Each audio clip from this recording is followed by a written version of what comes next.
What's up, everyone? Welcome to Program Your Remote. Today we're going to take a look at how to get a Dodge Journey started if the key fob dies.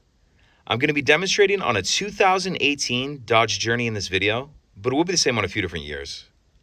So I've taken the battery out of this key fob to demonstrate. As you can see, none of the buttons are working. If I try to start the vehicle as I normally would,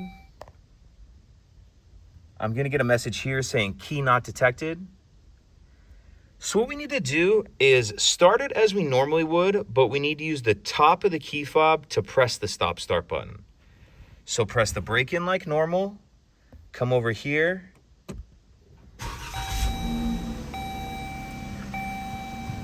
and that's it. And then you'll just need to replace the battery in your key fob as soon as you can. If you have any questions, please let me know. If you could take a second to like and subscribe, it helps us out, and I'd appreciate it.